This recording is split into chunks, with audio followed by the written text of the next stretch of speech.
Hi, everyone. Sorry I'm late. No, I'm a couple days behind. Sorry I don't have my normal intro. Just chaos. Moving. But hey, look where we are. In front of a fireplace. There's my bookshelf. Still this desk. You won't be seeing this desk much anymore. You won't even be seeing this background once I get set up everywhere where I want to get set up. But yeah, here we are. New house. First episode in the new house. So hey. It's exciting. I'm gonna apologize about this shit right here. I don't have curtains on this window over here, and again, won't be down here for future episodes, hopefully. Anyway, again, sorry I'm late a couple days on this week's episode. Complications. Anyway, let's go ahead and talk about what we'll be talking about. Tonight, we'll be discussing The Flash, number 54. It came out on a Wednesday, number 1. Darth Vader, number 21. Wonder Woman, number 54. Superman, number 3. And House of Whispers, number 1. So yeah, we start as always with the last thing I read, which is something I just finished a couple minutes ago, actually. And that is House of Whispers, number 1. So I put all these on my poll, all these Sandman books, to really give them all a shot. And I like the dreaming. This isn't grabbing me in the same way, which is weird because it's definitely got a lot of things I like. It's doing a lot of really interesting stuff. There's this really, really great scene where this like crocodile man guy, discusses the proper way to eat food, and he gets into the sense of how fear and terror flavors food, which would make sense from a predator, right? So I just really like that scene. It's super intense, super brutal. I love some of the art that we get in the scene, particularly when he takes his first bite of the thing. That's all really cool. I did really enjoy that. It was very interesting kind of stuff. Then there's just other things going on in this that, I don't know, just didn't quite grab me as much as the dreaming did. But yeah, it's a fine book. There's nothing wrong with it. It's just not really hitting for me, I think. Everyone's congratulating me on my fireplace in my room. Thank you. In the house. Thank you. Yeah, I don't necessarily have much to say about it. I usually do a plot synopsis with single issues, but I ain't doing that shit with Sandman. It's too complicated to be able to explain and have it make any sense, because so much of Sandman stuff requires really deliberate choices in plotting, and it's highly structured. So me explaining it would be pretty useless. But I did. It's not that I don't like this. It's not that I think it's bad or anything. It's just not really working for me. So I think House of Whispers is not something I'll continue to pick up.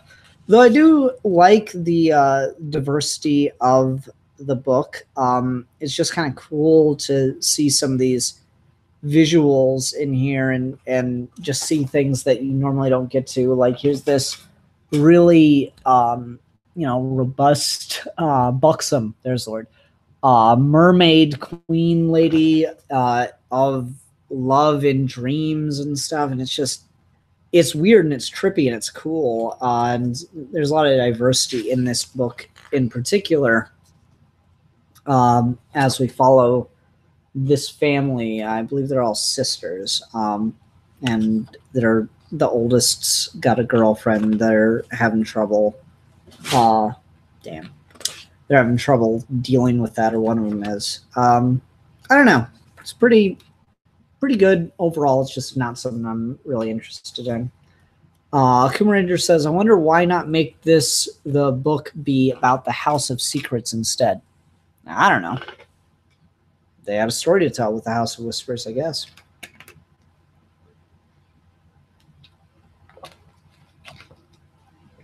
Oh, man.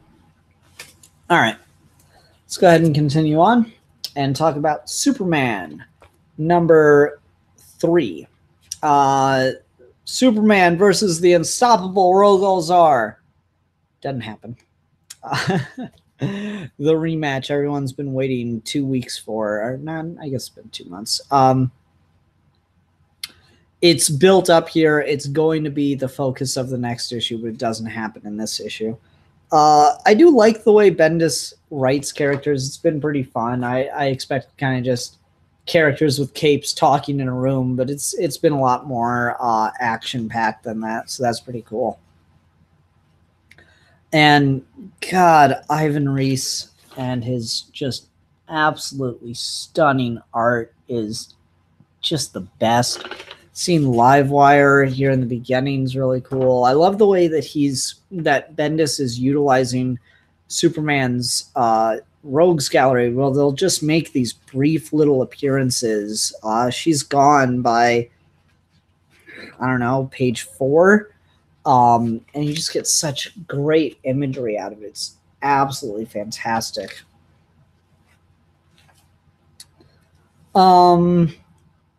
Meanwhile, Superman's trying to figure out what to do about the Earth being in the Phantom Zone. Rogol Czar's, meaning Jax-Ur in the Phantom Zone, beats the shit out of Jax-Ur's army, which Ivan Reis draws absolutely fantastically.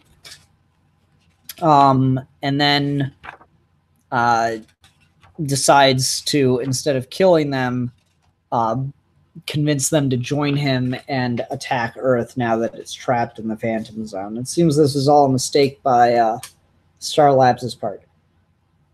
This moment is absolutely hysterical. So the Justice League are all on comms, and they're talking about the situation with the Earth being pulled out of orbit and in the Phantom Zone and all that stuff. And Aquaman just comes on. This is Aquaman. I have to ask, if the Earth is here, what is where the Earth was?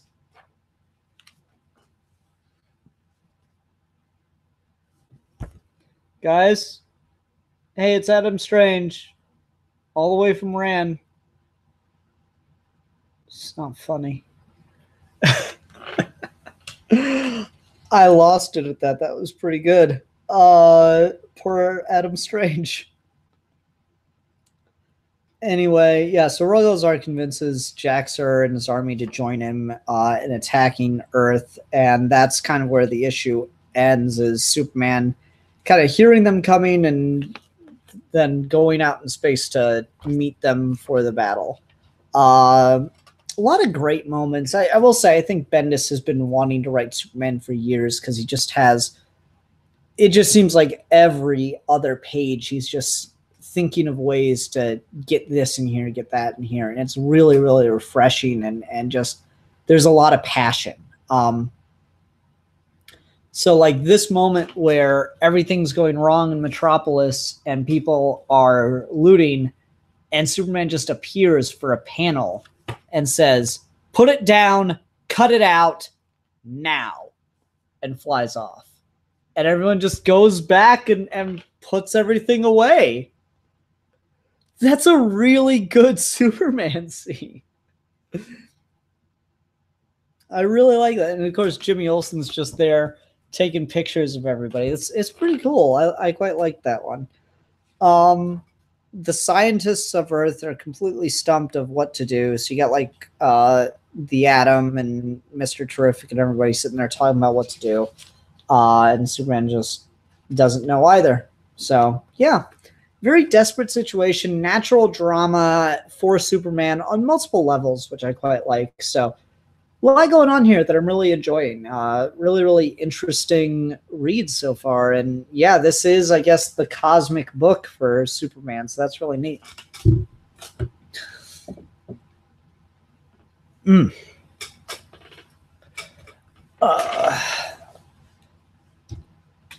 Zorro Fan Productions. I did like that image. I'm pretty sure I have the trade of that, if I'm not mistaken. All right, next on the docket is Wonder Woman number 54. Steve Orlando continues this story arc with Wonder Woman and Artemis and yada yada. So I found this interesting, where Wonder Woman's put into a really good place for Wonder Woman to be, which is between two sides of conflict. So I really do appreciate that. Antilla, whatever her name is, Atlanta,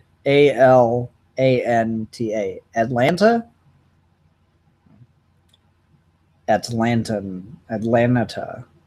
Anyway, she's back in amongst her people with Artemis. But while she's been gone, the ways of the people have changed, and now they're, instead of nomads, they're looking for a permanent kingdom, and to get that, they're willing to declare war on the land in which they're currently residing, and they're teamed up with this guy who Wonder Woman knows as a villain, and yada yada yada.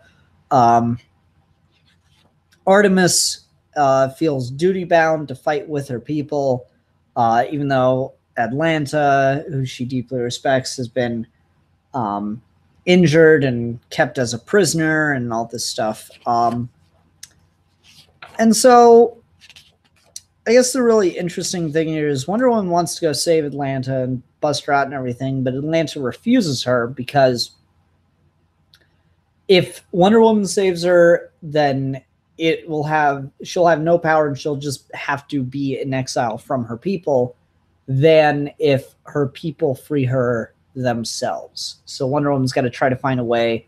Wonder Woman's got to try to find a way to convince these people who don't like Themyscira to come and go against their leader in favor of their traditional ways. On her way to Atlanta, whatever, she comes across some of these Amazons that are using guns, and I really like this line: "Guns adapt the tools of Patriarch's world, and you inherit their weaknesses." And we just get a really, really great sequence of panel work here of inside the lettering of Wonder Woman, blocking the bullets and destroying the guns. Really, really like that. That was dynamite stuff right there. So anyways, so Wonder Woman's put in this position where she has to try to convince the people to, turn from their leadership, go back to their traditions. Meanwhile, there's a war brewing outside. It's about to kick off. And then right as the fighting's really about to get started, Wonder Woman comes and lands right in the battle lines, and Artemis on one side of the lines is saying, right. Thought we were sisters now. Look where you stand. Sometimes, Artemis, when they must, sisters fight. So you literally have Wonder Woman between two opposing armies, which is just, that's iconic Wonder Woman imagery right there. Her standing between armies. To stop fighting. It's dynamite stuff. I really, really like it. Yeah, I also really like this moment where she got blasted out of this palace, and she just gets up and shakes it off and is like, "Solar plasma, you hit like Apollo. It never took him long to regret it. You'll soon see why." I really like that. It's a great scene. Orlando continues to be really refreshing on this book, which I was really down on for a while. So it's really nice to see him coming on and just doing a solid job. It's just nice, solid comic writing. He gets the character really well. And goddamn, do I appreciate that. So yeah, really, really good stuff.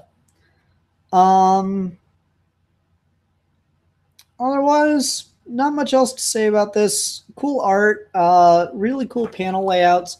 I always like these splash pages where panels go across and I'm able to concisely follow everything that's happening without feeling like I'm getting lost, reading it in the wrong order. So that was really good stuff too. Great use of the page turn there at the end for the cliffhanger. I quite like that. 4 more issues from Orlando, and then Wilson comes on, if I'm remembering correctly. Or does she come on 58?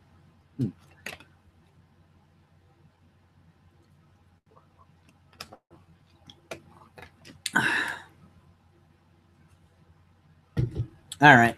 Let's go ahead and move on and talk about Darth Vader, number 21. I wasn't sure about this arc. I was a little hesitant on the first issue of it, and I wasn't sure what maybe this will help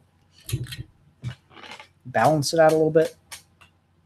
I wasn't sure on the first issue of it, and I was curious as to what Soule was going to be doing here, since, like I say, he always seems really, really inconsistent to me. But man, I quite like this right from the beginning.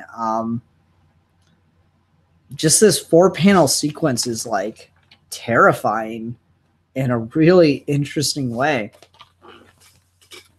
So we start out with hyperspace. I'm sorry, I got to do it this way, but angles. Start out with hyperspace. The ship he's on traveling through it. This is the old Naboo ship from Phantom Menace. And then we see young Anakin in the throne room. And then it turns and it's got this Vader mask molded face thing and it's looking up at Vader. Whew. That is an intense ass opening to a scene. The art on this Anakin Skywalker with Vader's face, it's terrifying. That's proper creepy. I like that. And then it goes to Vader talking with the person assigned to be the architect for his home on Mustafar. And then it cuts. It's a big back and forth issue. It cuts back to Vader and Palpatine talking why Mustafar. And the architect's basically just like taking the position that she's going to have to treat Vader like a client who says he doesn't care what she makes or something. She's going to have to discern his sense of taste and what exactly he likes and what. Then we get a proper intense moment that I thought was really interesting as Vader brings the ship into Mustafar without its shields, which drives her crazy, and it cracks the thing up like crazy in the atmosphere, but then he's able to land it because of course he is, he's Darth Vader, and it's just this charred up ruined mess from what it used to be, and his reaction to it is better. I quite like that. That was a good ass scene. And the architect, in between gasps of exasperation and shock, now understands better his aesthetic. Vader enters a cave and and apparently there are multiple reasons for why he wants to be based on Mustafar. So I quite like this that Soule's doing, is he's really layering the idea of why Vader would be on Mustafar, why he would choose that. Because in Rogue One, it's kind of sort of neat, and it's there for like 10 seconds, right? Whereas the logic behind it becomes a very interesting, very clear and concise character choice. And man, Light is just killing me here. But the reasoning behind it becomes very clear and concise. Character choice. And so Soule's justification for it on multiple levels is really interesting because he's established throughout this run that Vader dwells on Mustafar mentally, constantly thinking of what he should have done against Obi-Wan compared to what he did. He dwells on his failures, and that increases his anger, and it increases and deepens his connection to the dark side. So that's really interesting. But Soule's putting a more practical reason into it, which is that Vader believes the energy of the Force on Mustafar is unique, and on Mustafar he can perform things that are more unique than he can anywhere else. So he's still, years later, at this point probably, question mark, he is still seeking out the Force, or seeking out a way to revive Padme from the dead. So I really, really like how twisted that feels. The architect comes up with some initial designs. Vader rejects them. And then as she goes back to work on them some more, she's killed, and Vader comes to find her assistant wearing a Sith mask that he had on board the shuttlecraft, and apparently guilty of it. And then we get a flashback of Palpatine explaining this helmet as a gift to Vader because it belonged to a Sith Lord. And I really like this. Palpatine voice? Palpatine voice. The mask of Lord Momin, a powerful artifact of the dark side. Momin was uncommon among Sith. Many of us build our legacy through destruction. Momin preferred to create. He and I have that in common. The uses he found for the Force were truly unique, likely never again replicated. As you also seek unusual paths through the dark side, Lord Vader, I thought you might find Momin's example to be inspirational. Take the mask to Mustafar. Perhaps it will show you the way. I have never heard the name Momin in any holocron, Jedi, or Sith. Yes, the paths he walked were deemed heretical. His story was suppressed. Then how do you know it, my master? The mask told me. That is ominous as shit, and I love it. So I thought that was fucking epic as hell. But then, so Vader strikes down the assistant, and as the assistant dies with the mask on, we reveal the castle shown in Rogue One. So a Sith designed Vader's castle from beyond the grave. Let's see here. Mick Pick says, man, Charles Soule keeps focus into the mask. First Lando and now here. Is that the same mask from the Lando comic? I didn't think about that. Because, yeah, that did turn to the characters in Lando. That's interesting. Or was it just one of the characters? I can't remember. That's really cool. Alrighty. Mask of Momin.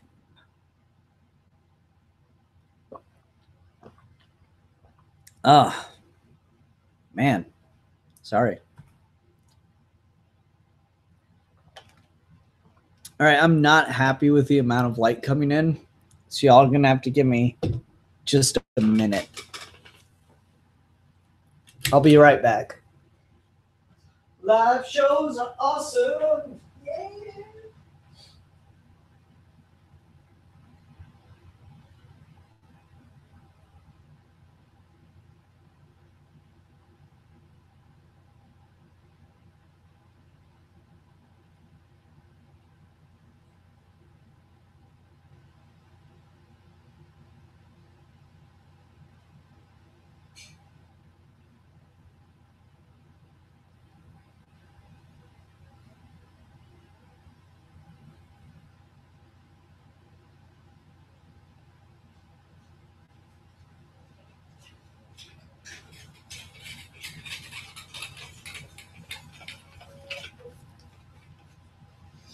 tripod and just switch the angle. It'll be more direct light on me, but that'll be better than this alternative situation we got going on right now. Hope everyone doesn't mind. You can get an interesting angle at me there. Sorry. My apologies. Live shows are hard. I should have done some testing with the webcam, but I didn't think it'd be this big a deal. Alrighty. How does that do me on the angle? Well, you can see my crotch. That's good.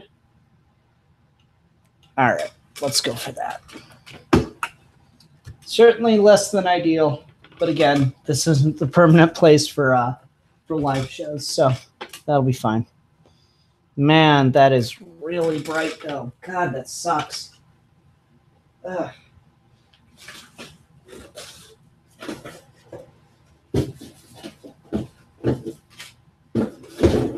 Stand up, Ox.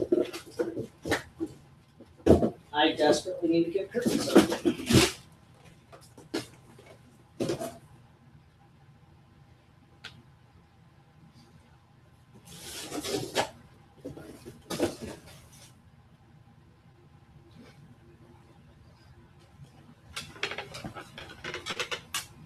Not much.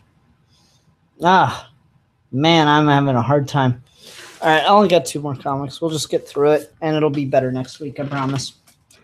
You can just listen to me. I can't really show much art from this, but it came out on a Wednesday, #1.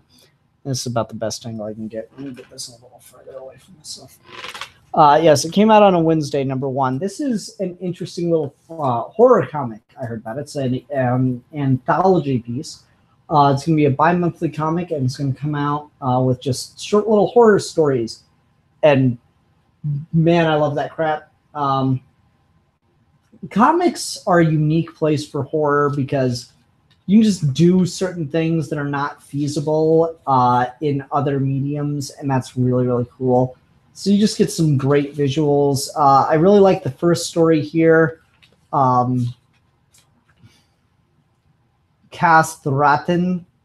It's about this boy who crawls down a hole in his wall and comes back up with rats inside his body or some shit, but no one seems to notice except his sister, and he just keeps craving cheese. And you just get some really grotesque ass visuals that I super dig. So that's really cool. Just infinitely creepy. I quite like that story. That was interesting and fun, and kind of had a cool twist on it.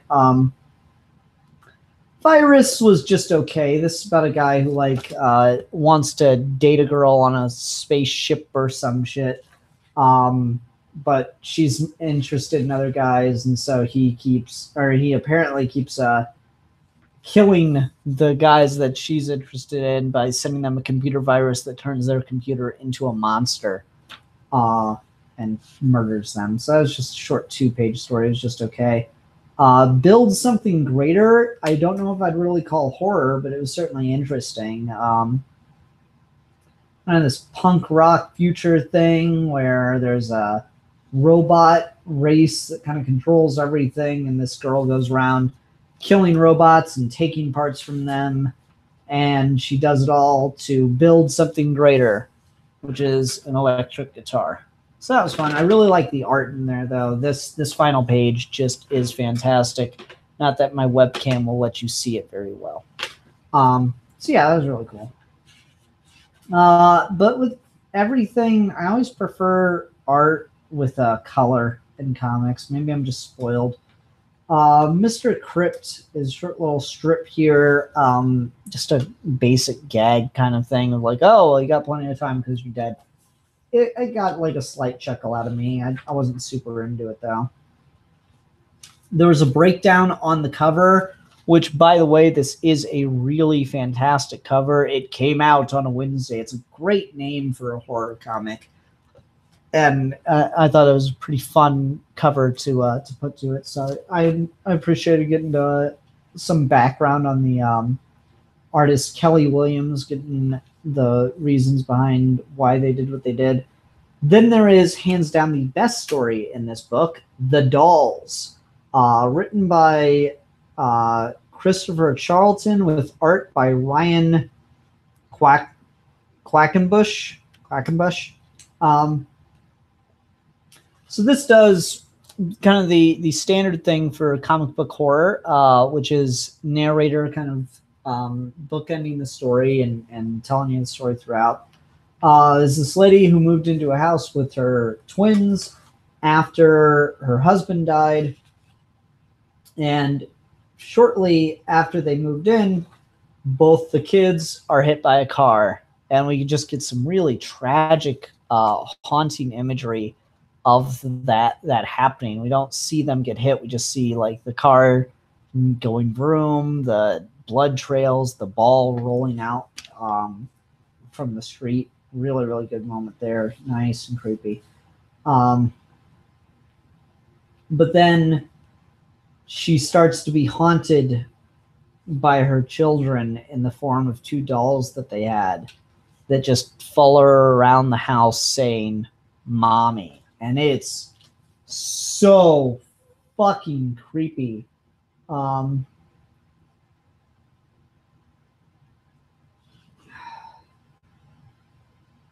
What's the line? I thought it was great. Oh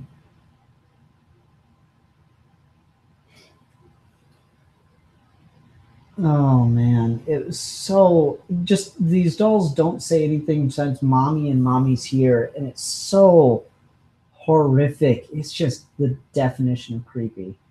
Was it when they're at the door trying to get in?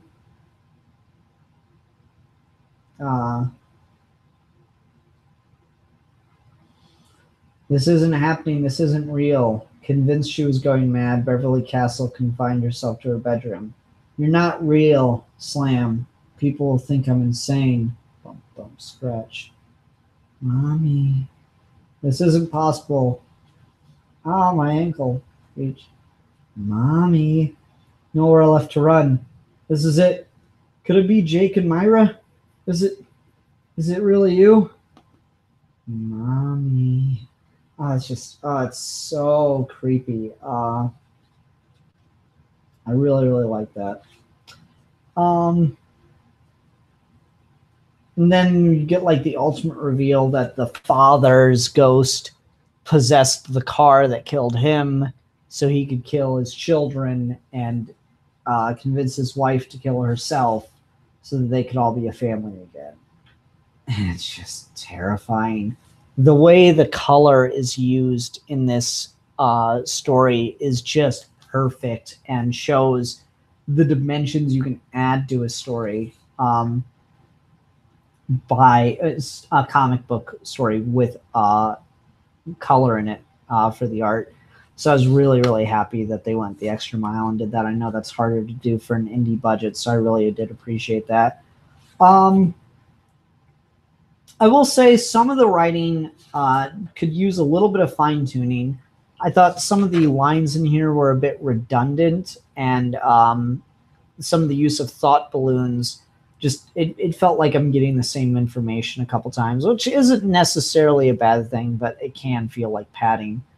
I've called every number in the phone book, save for one, an old gypsy woman called Miss Nadia.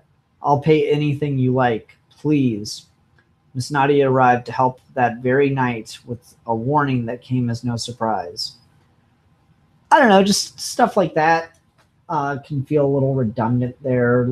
It just reads a little clunkily. That line I read earlier. Nowhere left to run. This is it. Could it be Jake and Myra? Is it really you? Oh my God, it's okay. Mommy's here. Parts of that, like, could it really be Jake and Myra? Is it you? It basically serves the same purpose, which, again, there's nothing wrong with doing that once. It's just like I tended to notice a bit of redundancy throughout the entire story. But really, really great plot, really great art, and just fantastic tone. God, this is awful. I'm really sorry about the lighting in this video, folks. I apologize. I promise it'll get better. Next story, Wicked and the Righteous. I didn't particularly care for. It's just a 2-pager. A lot of premise in here that I just don't really understand what's going on. And so I thought that was kind of a letdown. Same with The Portal. This is a short story that just had so much going on behind it. I feel like I missed something from another book, which is entirely possible. It could be just initially this is published in this book, but that's no longer happening, so the ongoing will be published in this book.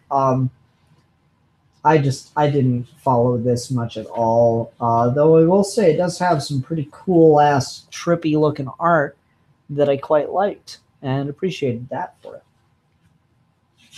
Really, really cool imagery in there. And I think that was the last story. Yep. So I'll probably be adding this to my pull list. I really hope they keep this going for quite a while because I really, really enjoyed it. I don't have enough horror comics, and I could be reading creepy, but I don't like that it's not published in color for the most part. I feel like details lost there. And Tales from the Crypt started a new series and got 2 issues in, which was disappointing. So, alrighty. Last book of the week, folks. And then this terrible lighting is gone. The Flash, number 54. Man, this cover. Whew. I'm not going to stop making fun of the fact this kind of looks like a DeviantArt fetish. It is weird, it's trippy, but the Flash is now dealing with the new Strength Force, and it becomes a whole thing between him and Wolf and Trickster and Commander Cold and yada, yada, yada. A lot of plot going on, a lot of standoffs, a lot of stuff. Barry figures out how to use the Strength Force in a similar way that he did the Speed Force. Since the Strength Force all works with gravity manipulation to make you stronger, it's different. And so he's able to use it to create earthquakes and upset the gravitational pull in a room, so he can create like kind of a lack of gravity around him and stuff. Kind of interesting. I don't know. I didn't quite care for it. The scene with Trickster and Wolf I thought was cool, but I don't know. Just didn't sit with me 100%. I am getting interested in where this is going more. I am, no lie, getting more and more invested in the run. Because it's Flash. Anyway, Flash figures out how to stop the Trickster's Strength Force powers. Gets him to drain it, but unfortunately that leaves them both without the Strength Force. Trickster is slowly draining away. And Flash has to save the rogues as Trickster holds up the roof of the is it the slab? Whatever. Iron Heights, there we go. So Flash has to run everybody out of there, and unfortunately he can't get back in time to save Trickster. It looks like the book is on the ground. It looks like he's dead. He and Cold have an argument. Flash and Iris have an argument. But then it turns out Trickster's not dead, so that feels kind of like a pointless reveal. He's been taken by the original Trickster, James Jesse. Cool beans. That works. That's fair. I don't know. See where the story goes. Not super invested, but I'm kind of getting there. I'm getting interested in how this is going. Yeah, that's all I got for comic reviews tonight. I would stick around and talk for a minute or two, but again, this is god-awful camera work on my part, and I apologize. And it probably just looks like shit to look at. So I'm going to end this episode really early. Again, sorry I was late. I'll have my shit together next week, I promise. Bye.